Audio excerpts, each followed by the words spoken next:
ಎರಡು ಘಟನಾವಳಿಗಳು, ಒಂದು ಮೂಡ, ಇನ್ನೊಂದು ವಾಲ್ಮೀಕಿ ನಿಗಮ. ಆದರೆ ವಾಲ್ಮೀಕಿ ನಿಗಮದ ವಿಚಾರದಲ್ಲಿ ಸೇಫ್, ಸಿದ್ದರಾಮಯ್ಯನವರಿಗೆ ಯಾವುದೇ ಪ್ರಾಬ್ಲಮ್ ಇಲ್ಲ. ಆದರೆ ಮೂಡ ವಿಚಾರದಲ್ಲಿ ಸಿದ್ದರಾಮಯ್ಯ ವಿರುದ್ಧ ಪ್ರಾಸಿಕ್ಯೂಷನ್ಗೆ ಅನುಮತಿ ಕೊಡೋದಕ್ಕೆ ರಾಜ್ಯಪಾಲರು ಮುಂದಾಗಿದ್ದಾರೆ ಅನ್ನುವಂಥ ಅತಿ ದೊಡ್ಡ ಮಾಹಿತಿ ಬರ್ತಾ ಇದೆ. ಸಿಎಂ ಸಿದ್ದರಾಮಯ್ಯ ವಿರುದ್ಧದ ಮೂಡ ಕೇಸ್ ರಾಜ್ಯ ಸರ್ಕಾರಕ್ಕೆ ರಾಜ್ಯಪಾಲರ ಶಾಕ್ ಸಾಧ್ಯತೆ. ರಾಜ್ಯ ಸರ್ಕಾರಕ್ಕೆ ರಾಜ್ಯಪಾಲರು ನೋಟಿಸ್ ಕೊಡ್ತಾರಂತೆ, ಸಾಧ್ಯತೆ ಇದೆ ಅನ್ನುವಂಥ ಮಾತು. ಟಿ.ಜೆ. ಅಬ್ರಹಾಂ ದೂರಿನ ಮೇರೆಗೆ ನೋಟಿಸ್ ಕೊಡುತ್ತಾ ಸಿಎಂ ಸಿದ್ದರಾಮಯ್ಯ ವಿರುದ್ಧದ ಮೂಡ ಕೇಸ್. ಟಿ.ಜೆ. ಅಬ್ರಹಾಂ ಇನ್ನು ಕೆಲವೇ ಕ್ಷಣಗಳಲ್ಲಿ ಜಾಯಿನ್ ಆಗ್ತಾರೆ ನಮ್ಮ ರಿಪಬ್ಲಿಕ್ ಸ್ಟುಡಿಯೋದಲ್ಲಿ. ಈಗಾಗಲೇ ಇದು ನೋಟಿಸ್ ರಾಜ್ಯಪಾಲರಿಗೆ ಕೊಟ್ಟಿರುವಂಥ ನೋಟಿಸ್. ರಾಜ್ಯಪಾಲರಿಗೆ ಟಿ.ಜೆ. ಅಬ್ರಹಾಂ ಕೊಟ್ಟಿರುವಂಥ ದೂರಿನ ಪ್ರತಿ. ಯಾವ ಕಾರಣಕ್ಕಾಗಿ ಸಿದ್ದರಾಮಯ್ಯನವರ ವಿರುದ್ಧ T J. Abraham, chief minister of Karnataka, ನೀವು ನೋಡ್ಬೋದು, request for the sanction for prosecution of Shri Siddaramaiah. ಯಾವ್ಯಾವ ಕಾರಣಕ್ಕೆ? ಬಹಳ ಮುಖ್ಯವಾಗಿ ಮೂಡ ವಿಚಾರಣಕ್ಕೆ ಸಂಬಂಧಪಟ್ಟ ಹಾಗೆ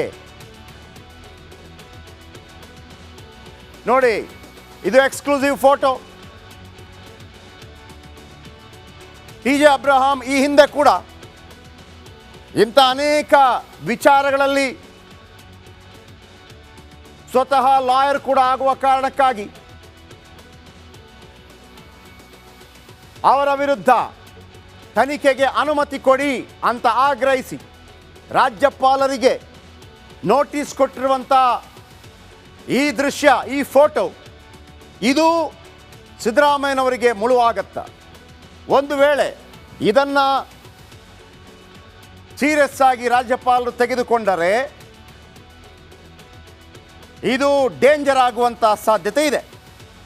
ಇನ್ನು ಮೈಸೂರು ಭಾಗದ ಬಿಜೆಪಿ ಶಾಸಕ ಶ್ರೀವತ್ಸ ನಮ್ಮೊಂದಿಗೆ ಫೋನೋದಲ್ಲಿದ್ದಾರೆ. ಶ್ರೀವತ್ಸ ಅವರೇ ನಮಸ್ಕಾರ. ನಮಸ್ಕಾರ ಸರ್. ನಮಸ್ತೆ. ಈಗ ಒಂದು ಕಡೆ ವಾಲ್ಮೀಕಿ ನಿಗಮ, ಮತ್ತೊಂದು ಮೂಡ ವಿಚಾರಕ್ಕೆ ಸಂಬಂಧಪಟ್ಟ ಹಾಗೆ ನೀವುಗಳು ಕೂಡ ರಾಜ್ಯಪಾಲರಿಗೆ ನೋಟಿಸ್ ಕೊಟ್ಟಿದ್ದೀರಿ, ಟಿ.ಜೆ. ಅಬ್ರಹಾಂ ಕೂಡ ನೋಟಿಸ್ ಕೊಟ್ಟಿದ್ದಾರೆ. ಹೌದು ಸರ್. ಒಂದು ದೆಹಲಿ ವಲಯದಲ್ಲಿ ದೊಡ್ಡ ಮಟ್ಟದ ಮಾತುಗಳು ಕೇಳಿ ಬರ್ತಾ ಇದೆ. ನಿಮಗೇನಾದ್ರೂ ಕಿವಿಗೆ ಬಿತ್ತಾ? ಇಲ್ಲ, ನನಗೆ ಇದು ಒಂದು 4-5 ದಿವಸದಿಂದಾನೇ ಈ ತರದ್ದು ಒಂದು ವಾತಾವರಣ ಇದೆ ಅಂತ ಬಂದಿತ್ತು. ಆದ್ರೆ ನಾವು ಮೂಡಾದ ವಿಷಯವನ್ನ ಏನು ಕಂಪ್ಲೇಂಟ್ ರೂಪದಲ್ಲಿ ಕೊಟ್ಟಿದ್ದೆ ಗವರ್ನರ್ಗೆ ಮತ್ತೆ ಚೀಫ್ ಜಸ್ಟಿಸ್ಗೆ. ನನ್ನನ್ನು ಕರೀಬೇಕಾದ್ರೆ ನಾನು ದಾಖಲೆಗಳ ಸಮೇತ ಕೊಡ್ತೀನಿ ಅಂತ. ಓಕೆ. ಮೋರ್ ಓವರ್ ನಾನು 1 ವರ್ಷದಿಂದ ಸದಸ್ಯನಾದ ಮೇಲೆ, ಮೂಡ ಸದಸ್ಯನಾದ ಮೇಲೆ ಸುಮಾರು 3,10,000 ಸ್ಕ್ವೇರ್ ಫೀಟ್ ನ ಕಮಿಷನರ್ಗಳು ಯಾರ್ದೋ ಆದೇಶದ ಮೇಲೆಗೆ ಬೇರೆಯವರಿಗೆ ಪರಬಾರೆ ಮಾಡಿದ್ದನ್ನ ದಾಖಲೆ ಸಮೇತ ಕೊಟ್ಟಿದ್ದೆ. ಓಕೆ. ಸೊ ಅವತ್ತೇ ಭೈರತಿ ಸುರೇಶ್ ಅವರು ಆಕ್ಷನ್ ಮಾಡಿದ್ದಿದ್ರೆ ಇದಕ್ಕೇನೋ ಒಂದು ಆಗ್ತಾ ಇತ್ತೇನೋ. ಆದ್ರೆ ಆ ಸಂದರ್ಭದಲ್ಲಿ ಅವರು ಮಾಡಿದ ಉಡಾಫೆಯ ಕಾರಣಕ್ಕೆ ಇವತ್ತು ಮುಖ್ಯಮಂತ್ರಿಗಳನ್ನ ಏನು ಹೆಸರು ಬಂದಿತ್ತು ಅವ್ರ ಮನೆಯವ್ರದ್ದು, ಅದನ್ನ ಇಟ್ಕೊಂಡು ಅವರೆಲ್ಲ ರಕ್ಷಣೆ ಪಡೆಯುವಂತ ಪ್ರಯತ್ನವನ್ನ ಮಾಡಿದ್ರು ಅಂತ ನಾನಾದ್ರೂ ದೂರಿದ್ದೆ. ಓಕೆ.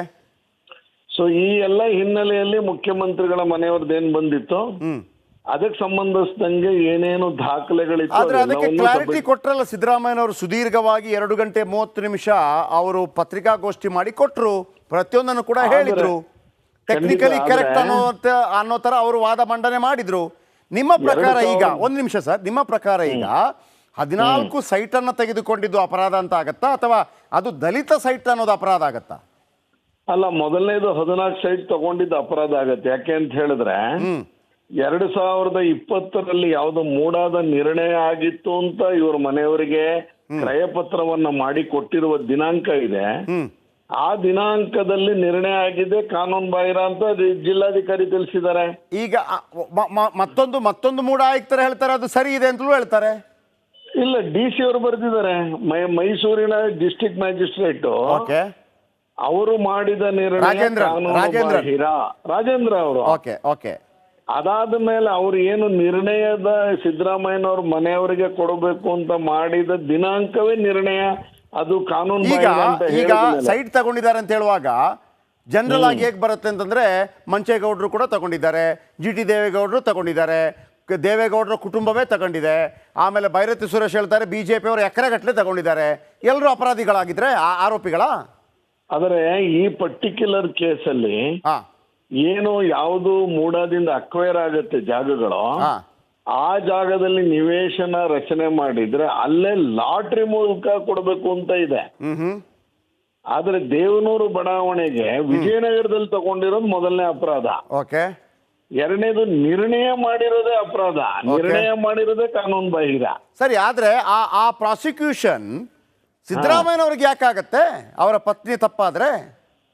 ಅಲ್ಲ, ಸಿದ್ದರಾಮಯ್ಯನವರ ಮನೆಯವರಿಗೆ ಕೊಟ್ಟಿರುವ ಕಾರಣಕ್ಕೆ ಇವ್ರು ಅವಾಗ DCM ಆಗಿದ್ರು ಅನ್ನೋ ಕಾರಣಕ್ಕೆ, ಯಾವಾಗ ಒಬ್ರು ಪ್ರಭಾವಿ ವ್ಯಕ್ತಿ ಇರ್ತಾರೆ ಆ ಕಾರಣಕ್ಕೆ ಇದು ಹೆಚ್ಚು ಇದು ಪ್ರಚಾರಕ್ಕೆ. ಬಟ್ ಅವರಿಗೆ ಸಿಕ್ಕಿದ್ದು ನಿಮ್ಮ ಅವಧಿಯ ಕಾಲದಲ್ಲಿ ಅಂತಾರೆ. ಹಾಗಿದ್ರೆ ನಮ್ಮವ್ರನ್ನ ಹಾಕಿ ಎಲ್ರಿಗೂ ಶಿಕ್ಷೆ ಕೊಡಿ. ಓಕೆ. ನಾವ್ ಇದರಲ್ಲೇನಿಲ್ಲ. ಮೂಡಾದ ಆಸ್ತಿ ಸಾರ್ವಜನಿಕರು 85,000 ಅರ್ಜಿದಾರ ಏನಿದ್ದಾರೆ ಬಕಪಕ್ಷಿ ಅಂತ ಮೈಸೂರಿನ ಮೂಡಾದ ಸೈಟಿಗೆ ಕಾಯ್ತಾ ಇದ್ದಾರೆ. ಓಕೆ. ಆ ಸಂದರ್ಭದಲ್ಲಿ ಯಾರಿಗೋ ಹೋಗುತ್ತೆ ಅನ್ನೋದಾದ್ರೆ ನಾವ್ ಹೇಳಿದ್ದು ಯಾರೆಲ್ಲ ತಪ್ಪು ಮಾಡಿದಾರೆ ಎಲ್ರಿಗೂ ಶಿಕ್ಷೆ ಆಗ್ಲಿ. ಓಕೆ. ಈಗ ನಿಮ್ಗೆ ಏನ್ ಅನ್ಸುತ್ತೆ? ಪ್ರಾಸಿಕ್ಯೂಷನ್ ಅನುಮತಿ ಕೊಡ್ತಾರೆ ಅಂತ ಅನ್ಸುತ್ತಾ? ಮುಖ್ಯಮಂತ್ರಿ ಮುಖ್ಯಮಂತ್ರಿ ಸ್ಥಾನಕ್ಕೆ ರಾಜೀನಾಮೆ ಕೊಡುವ ಸಾಧ್ಯತೆ ಇದೆಯಾ? ಒಟ್ಟಾರೆ ಹೇಳ್ಬೇಡಿ, ನಿಖರವಾಗಿ ಹೇಳ್ಬೇಕು. ನೀವೊಬ್ಬ ಶಾಸಕ. ಖಂಡಿತ ನನ್ನ ಇದನ್ನ ನೋಡಿದ ಮೇಲೆ ಈ ಕೇಸಲ್ಲಿ ಪ್ರಾಸಿಕ್ಯೂಷನ್ಗೆ ಅನುಮತಿ ಕೊಡ್ತಾರೆ ಅಂತ ಅನ್ಸುತ್ತೆ. ಅದಕ್ಕೆ ಸಂಬಂಧಿಸಿದಂತ ಎಲ್ಲ ದಾಖಲಾತಿಗಳು ಎಲ್ಲರ ಹತ್ರನೂ ಇದೆ, ಮಾಧ್ಯಮದವ್ರ ಹತ್ರನೂ ಇದೆ, ನನ್ನ ಹತ್ರನೂ ಇದೆ. ಓಕೆ. ಹಾಗಾಗಿ ಅನುಮತಿ ಕೊಡ್ತಾರೆ ಅನ್ನುವಂತ ನಿರೀಕ್ಷೆಯಲ್ಲಿ ಇದ್ದೀನಿ. Thank you. ನಮ್ಮ ಜೊತೆ ಮಾತನಾಡಿದಕ್ಕಾಗಿ ಶಿವಸ್ ಅವರು ಬಿಜೆಪಿ